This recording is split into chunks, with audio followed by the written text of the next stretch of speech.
ಒಂದು ಪ್ರಾಡಕ್ಟ್ ಅನ್ನ ತಯಾರಿಸುವಾಗ ಪ್ರತಿಯೊಬ್ಬರನ್ನು ಕಾಡೋ ಒಂದು ದೊಡ್ಡ ಪ್ರಶ್ನೆ ಅಂದ್ರೆ ಜನರಿಗಿದು ನಿಜವಾಗ್ಲೂ ಬೇಕಾ? ಅವರಿದನ್ನ ಬರೀ ಲೈಕ್ ಮಾಡ್ತಿದ್ದಾರಾ ಅಥವಾ ಇದು ಅವರ ಜೀವನದ ಒಂದು ಮಸ್ಟ್ ಹ್ಯಾವ್ ವಸ್ತುವಾ ಅಂದ್ರೆ ಅಗತ್ಯನಾ? ನೋಡಿ, ಈ ವ್ಯತ್ಯಾಸವನ್ನ ಕಂಡಿಡಿಯೋಕೆ ಒಂದು ತುಂಬಾನೇ ಸರಳ ಆದರೆ ಅಷ್ಟೇ ಶಕ್ತಿಯುತವಾದ ಒಂದು ವಿಧಾನ ಇದೆ. ಬನ್ನಿ ಅದ್ರ ಬಗ್ಗೆ ಅವತ್ತು ಮಾತಾಡ. ನೋಡಿ, ಈ ಒಂದೇ ಪ್ರಶ್ನೆಯಲ್ಲೇ ಎಲ್ಲಾನೂ ಅಡಗಿದೆ. ಟೆಕ್ನಾಲಜಿ ಜಗತ್ತಿಲಿ ಇದಕ್ಕೊಂದು ಸ್ಪೆಷಲ್ ಹೆಸರಿದೆ, ಪ್ರಾಡಕ್ಟ್ ಮಾರ್ಕೆಟ್ ಫಿಟ್. ಚಿಕ್ಕದಾಗಿ PMF ಅಂತಾನೂ ಕರೀತಾರೆ. ಅಂದ್ರೆ ಏನ್ ಗೊತ್ತಾ, ಸಿಂಪಲ್ ಆಗಿ ಹೇಳೋದಾದ್ರೆ ಬಳಸೋರಿಗೆ ಅಬ್ಬಾ ಈ ಪ್ರಾಡಕ್ಟ್ ಇಲ್ಲ ಅಂದಿದ್ರೆ ನನ್ನ ಕೆಲ್ಸನೇ ಆಗ್ತಿರ್ಲಿಲ್ಲ ಅಂತೂ ಫೀಲ್ ಆಗ್ಬೇಕು. ಆ ರೀತಿ ಅನಿಸಿದ್ರೆ ಆ ಪ್ರಾಡಕ್ಟ್ ಗೆದ್ದ ಹಾಗೇನೆ. ಹಾಗಾಗಿ ಈ ಪ್ರಾಡಕ್ಟ್ ಮಾರ್ಕೆಟ್ ಫಿಟ್ ಅನ್ನೋದು ಏನೋ ಒಂದು ಫ್ಯಾನ್ಸಿ ಪದ ಅಲ್ಲ. ಇದು ಯಾವುದೇ ಒಂದು ಪ್ರಾಡಕ್ಟ್ನ ಯಶಸ್ಸಿನ ಅಲ್ಟಿಮೇಟ್ ಗೋಲ್ ಅಂತಾನೆ ಹೇಳ್ಬೋದು. ಅಂದ್ರೆ ಒಂದು ಪ್ರಾಡಕ್ಟ್ ಜನರ ಒಂದು ದೊಡ್ಡ ಸಮಸ್ಯೆಯನ್ನ ಪರಿಹಾರ ಮಾಡ್ತಿರ್ಬೇಕು, ಮತ್ತೆ ಅದಕ್ಕೋಸ್ಕರ ಅವರು ಖುಷಿಯಾಗಿ ದುಡ್ಡು ಕೊಡೋಕು ರೆಡಿ ಇರಬೇಕು. ಹೀಗಾದಾಗ ಮಾತ್ರ ಅದನ್ನ ನಿಜವಾದ ಯಶಸ್ಸು ಅಂತ ಕರೆಯೋಕ್ಕಾಗುತ್ತೆ. ಸರಿ, ಹಾಗಾದ್ರೆ ಈ ಪ್ರಾಡಕ್ಟ್ ಮಾರ್ಕೆಟ್ ಫಿಟ್ಟನ್ನ ಅಳಿಯೋದು ಹೇಗೆ? ಇದಕ್ಕೇನಾದ್ರೂ ದೊಡ್ಡ ದೊಡ್ಡ ಡೇಟಾ ಸೈಂಟಿಸ್ಟ್ಗಳು ಬೇಕಾ? ಕಾಂಪ್ಲೆಕ್ಸ್ ಲೆಕ್ಕಾಚಾರಗಳು ಬೇಕಾ? ಖಂಡಿತ ಇಲ್ಲ. ಕೇಳಿದ್ರೆ ಆಶ್ಚರ್ಯ ಆಗತ್ತೆ, ಆದ್ರೆ ಇದನ್ನ ಅಳಿಯೋಕ್ ಬೇಕಾಗಿರೋದು ಕೇವಲ ಒಂದೇ ಒಂದು ಸಿಂಪಲ್ ಪ್ರಶ್ನೆ ಅಷ್ಟೇ. ಹೌದು, ಕೆಲವೊಮ್ಮೆ ದೊಡ್ಡ ಸಮಸ್ಯೆಗಳಿಗೆ ಉತ್ತರ ನಮ್ಮ ಕಣ್ಮುಂದೇನೇ ಇರುತ್ತೆ ಅಲ್ವಾ? ಹಾಗೇನೇ ಇದು. ಈ ಒಂದು ವಿಧಾನ ಇದೆಯಲ್ಲ, ಇದು ಎಲ್ಲ ಕಾಂಪ್ಲೆಕ್ಸ್ ಅನಾಲಿಸಿಸ್, ಡೇಟಾ, ಗ್ರಾಫ್ ಎಲ್ಲವನ್ನೂ ಬದಿಗಿಟ್ಟು ನೇರವಾಗಿ ಗ್ರಾಹಕರ ಮನಸ್ಸಿನ ಆಳಕ್ಕಿಳಿದು ಅವರ ಇಮೋಷನ್ಸನ್ನೇ ಟಚ್ ಮಾಡುತ್ತೆ. ಆ ಪ್ರಶ್ನೆ ಇದೆ ನೋಡಿ, ಗಮನ ಇಟ್ಟು ಕೇಳಿ. ಈ ಪ್ರಾಡಕ್ಟನ್ನ ನಾಳೆಯಿಂದ ಬಳಸೋಕ್ ಆಗಲ್ಲ ಅಂದ್ರೆ ಹೇಗನಿಸುತ್ತೆ? ನೋಡಿ, ಈ ಪ್ರಶ್ನೆ ಪ್ರಾಡಕ್ಟ್ನ ಫೀಚರ್ಗಳ ಬಗ್ಗೆ ಕೇಳ್ತಿಲ್ಲ, ಅದರ ಬೆಲೆ ಸರಿ ಇದೆಯಾ ಅಂತಾನೂ ಕೇಳ್ತಿಲ್ಲ. ಬದಲಿಗೆ ಇದು ನೇರವಾಗಿ ಭಾವನೆಗಳನ್ನೇ ಟಾರ್ಗೆಟ್ ಮಾಡ್ತಿದೆ. ಅಂದ್ರೆ ಈ ಪ್ರಾಡಕ್ಟ್ ಇಲ್ಲ ಅಂದ್ರೆ ಜನ ಅದನ್ನ ನಿಜವಾಗ್ಲೂ ಮಿಸ್ ಮಾಡ್ಕೊಳ್ತಾರಾ? ಇದೇ ಇದರ ಅಸಲಿ ಪವರ್. ಸರಿ, ಪ್ರಶ್ನೆ ಏನು ಅಂತ ಗೊತ್ತಾಯ್ತು. ಈಗ ಇದನ್ನ ನಿಜವಾಗಿ ಬಳಸೋದು ಹೇಗೆ? ಬನ್ನಿ ಇನ್ಮುಂದೆ ಥಿಯರಿ ಬಿಟ್ಟು ಪ್ರಾಕ್ಟಿಕಲ್ ಆಗಿ ನೋಡೋಣ.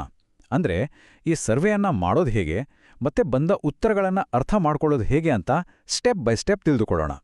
ನೋಡಿ, ಈ ಇಡೀ ಪ್ರಾಸೆಸ್ ಇದೆಯಲ್ಲ, ಅದು ಕೇವಲ ಮೂರೇ ಸಿಂಪಲ್ ಸ್ಟೆಪ್ಸ್. ಮೊದಲನೇದು ಆ ಒಂದೇ ಒಂದು ಮುಖ್ಯ ಪ್ರಶ್ನೆಯನ್ನ ಕೇಳೋದು. ಎರಡನೇದು ನಾವು ಈಗ ಹೇಳುವ ಮೂರೇ ಆಯ್ಕೆಗಳನ್ನ ಕೊಡೋದು. ಕೊನೆಯದಾಗಿ ಬಂದ ಉತ್ತರಗಳಿಂದ ಸ್ಕೋರ್ ಲೆಕ್ಕ ಹಾಕೋದು. ಅಷ್ಟೇ. ಇದಕ್ಕಿಂತ ಸಿಂಪಲ್ ಇನ್ನೇನಿದೆ ಅಲ್ವಾ? ಇಲ್ಲಿ ಒಂದು ವಿಷಯವನ್ನ ಗಮನದಲ್ಲೇ ಇಟ್ಕೋಬೇಕು. ಕೊಡಬೇಕಾದ ಆಯ್ಕೆಗಳು ಇವೇ 3 ಮಾತ್ರ. ತುಂಬಾ ನಿರಾಶೆಯಾಗ್ತದೆ, ಸ್ವಲ್ಪ ನಿರಾಶೆಯಾಗ್ತದೆ ಮತ್ತು ನಿರಾಶೆಯಾಗುವುದಿಲ್ಲ. ಅಪ್ಪಿತಪ್ಪಿಯೂ ಬೇರೆ ಯಾವುದೇ ಆಯ್ಕೆಯನ್ನ ಸೇರಿಸೋ ಹಾಗೇ ಇಲ್ಲ. ಯಾಕಂದ್ರೆ ಈ 3 ಪದಗಳು ಜನರ ಭಾವನೆಯ ತೀವ್ರತೆಯನ್ನ ತುಂಬಾನೇ ನಿಖರವಾಗಿ ಅಳೆಯುತ್ತೆ. ಅದರಲ್ಲೂ ಆ ತುಂಬಾ ನಿರಾಶೆಯಾಗ್ತದೆ ಅನ್ನೋ ಉತ್ತರ ಇದೆಯಲ್ಲ, ಅದೇ ನಮ್ಗೆ ಬೇಕಾಗಿರೋ ಚಿನ್ನದ ಗಣಿ. ಇದರ ಲೆಕ್ಕಾಚಾರವಂತೂ ಇನ್ನೂ ಸಿಂಪಲ್. ತುಂಬಾ ನಿರಾಶೆಯಾಗುತ್ತೆ ಅಂತ ಎಷ್ಟು ಜನ ಹೇಳಿದ್ದಾರೋ ಅವರ ಪರ್ಸೆಂಟೇಜನ್ನ ಕಂಡುಹಿಡಿಯೋದು ಅಷ್ಟೇ, ಬೇರೆ ಯಾವ ಉತ್ತರನೂ ಲೆಕ್ಕಕ್ಕಿಲ್ಲ.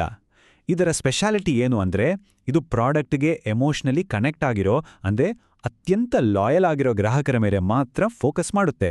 ಒಂದು ಉದಾಹರಣೆ ನೋಡಿದ್ರೆ ಇನ್ನೂ ಚೆನ್ನಾಗಿ ಅರ್ಥ ಆಗುತ್ತೆ. ಬನ್ನಿ ಈ ಚಾರ್ಟ್ ನೋಡೋಣ. ಇದೊಂದು ಕಾಲ್ಪನಿಕ ಸರ್ವೆಯ ರಿಸಲ್ಟ್. ಇಲ್ಲಿ ನೋಡಿ, 42% ಜನ ತುಂಬಾ ನಿರಾಶೆಯಾಗುತ್ತದೆ ಅಂತ ಹೇಳಿದ್ದಾರೆ.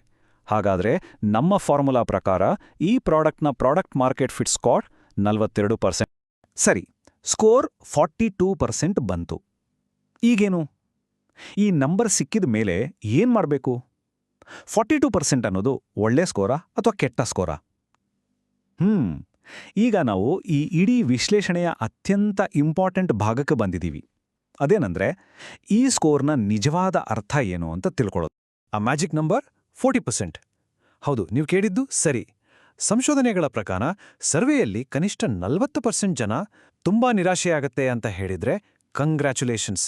ಇದರ್ಥ ಒಂದು ತುಂಬಾನೇ ಸ್ಟ್ರಾಂಗ್ ಆದ ಪ್ರಾಡಕ್ಟ್ ಮಾರ್ಕೆಟ್ ಫಿಟ್ ಸಿಕ್ಕಿದೆ ಅಂತ. ಹಾಗಾದ್ರೆ ಈ 40% ಅನ್ನೋ ಬೆಂಚ್ಮಾರ್ಕ್ ಅನ್ನ ಹೇಗೆ ಬಳಸೋದು? ನೋಡಿ, ಸ್ಕೋರ್ 40% ಅಥವಾ ಅದಕ್ಕಿಂತ ಜಾಸ್ತಿ ಬಂದ್ರೆ ಪ್ರಾಡಕ್ಟ್ ರಾಕೆಟ್ ತರ ಮುನ್ನುಗ್ತಿದೆ ಅಂತ ಅರ್ಥ. ಅದೇ 25ರಿಂದ 39% ನಡುವೆ ಇದ್ರೆ ಸರಿ ದಾರಿಯಲ್ಲೇ ಇದೆ, ಆದ್ರೆ ಇನ್ನೊಂದಿಷ್ಟು ಕೆಲಸ ಮಾಡಬೇಕಾಗತ್ತೆ. ಒಂದು ವೇಳೆ 25%ಗಿಂತ ಕಡಿಮೆ ಇದ್ರೆ ಮಾತ್ರ ಇದು ಡೇಂಜರ್ ಬೆಲ್. ಪ್ರಾಡಕ್ಟ್ನ ಮೂಲ ಉದ್ದೇಶದ ಬಗ್ಗೆನೇ ಮತ್ತೆ ಯೋಚನೆ ಮಾಡಬೇಕಾಗ್ಬೋದು. ಆದ್ರೆ ಒಂದು ವಿಷಯ ನೆನ್ಪಿರ್ಲಿ, ಈ ನಂಬರ್ ಸಿಕ್ಕಿದ ತಕ್ಷಣ ಕೆಲ್ಸ ಮುಗೀತು ಅಂತಲ್ಲ. ನಿಜ ಹೇಳ್ಬೇಕಂದ್ರೆ ಅಸ್ಲಿ ಕೆಲ್ಸ ಶುರು ಆಗೋದೇ ಈಗ. ಈ ಡೇಟಾವನ್ನ ಬಳಸ್ಕೊಂಡು ಪ್ರಾಡಕ್ಟನ್ನ ಇನ್ನೂ ಬೆಸ್ಟಾಗಿ ಮಾಡೋದು ಹೇಗೆ? ಬನ್ನಿ ಈಗ ಡೇಟಾದಿಂದ ಆಕ್ಷನ್ಗೆ ಹೋಗೋಣ. ಹೌದು, ಈ 40% ಟೆಸ್ಟ್ ಅನ್ನೋದು ಒಂದು ಥರ್ಮಾಮೀಟರ್ ಥರ. ಅದು ಜ್ವರ ಇದೆಯಾ ಇಲ್ವಾ ಅಂತ ಹೇಳತ್ತೆ ಅಷ್ಟೇ. ಆದರೆ ಆ ಜ್ವರ ಯಾಕೆ ಬಂತು, ಅದಕ್ಕೆ ಏನು ಔಷಧಿ ಕೊಡಬೇಕು ಅನ್ನೋದನ್ನು ತಿಳ್ಕೊಳ್ಬೇಕಾದ್ರೆ ಡೀಪಾಗಿ ಅನಾಲಿಸಿಸ್ ಮಾಡಲೇಬೇಕಲ್ವಾ? ಇಲ್ಲೂ ಹಾಗೇನೆ. ಹಾಗಾದ್ರೆ ಮುಂದಿನ ಸ್ಟೆಪ್ಸ್ ಏನು? ಸಿಂಪಲ್. ಯಾರೆಲ್ಲ ತುಂಬಾ ನಿರಾಶೆ ಆಗ್ತಿದೆ ಅಂದಿದ್ದಾರೋ ಅವ್ರ ಹತ್ರ ಮಾತಾಡಬೇಕು. ಅವರಿಗೆ ಆ ಪ್ರಾಡಕ್ಟ್ನಲ್ಲಿ ಅಷ್ಟೊಂದು ಇಷ್ಟ ಆಗ್ತಿರೋದು ಏನು ಅಂತ ತಿಳ್ಕೋಬೇಕು. ಆ ಪಾಸಿಟಿವ್ ಅಂಶಗಳನ್ನೇ ಇನ್ನಷ್ಟು ಸ್ಟ್ರಾಂಗ್ ಮಾಡಬೇಕು. ಅದೇ ರೀತಿ ಸ್ವಲ್ಪ ನಿರಾಶೆ ಅಂದವರನ್ನ ಹೇಗೆ ನಮ್ಮ ಲಾಯಲ್ ಫ್ಯಾನ್ಸ್ ಆಗಿ ಪರಿವರ್ತಿಸಬಹುದು ಅಂತಾನೂ ಯೋಚಿಸಬೇಕು. ಇದು ಒಂದು ಕಂಟಿನ್ಯೂಯಸ್ ಪ್ರೋಸೆಸ್. ಹಾಗಾದ್ರೆ ಕೊನೆಯದಾಗಿ ಒಂದೇ ಪ್ರಶ್ನೆ. ಯಾರಾದ್ರೂ ತಮ್ಮ ಪ್ರಾಡಕ್ಟ್ ಬಗ್ಗೆ ಯೋಚನೆ ಮಾಡ್ತಿದ್ರೆ ಇದನ್ನ ಕೇಳ್ಕೊಳ್ಳೇಬೇಕು. ಒಂದು ವೇಳೆ ನಮ್ಮ ಪ್ರಾಡಕ್ಟ್ ನಾಳೆಯಿಂದ ಸಿಗಲ್ಲ ಅಂದ್ರೆ ಬಳಸೋ ಜನರಲ್ಲಿ ಎಷ್ಟು ಜನರಿಗೆ ತುಂಬಾ ನಿರಾಶೆ ಆಗ್ತಿದೆ ಅನ್ನೋ ಫೀಲಿಂಗ್ ಬರುತ್ತೆ? ಆ ಉತ್ತರದಲ್ಲೇ ಮುಂದಿನ ದಾರಿ ಅಡಗಿದೆ. ಯೋಚನೆ ಮಾಡಿ ನೋಡಿ.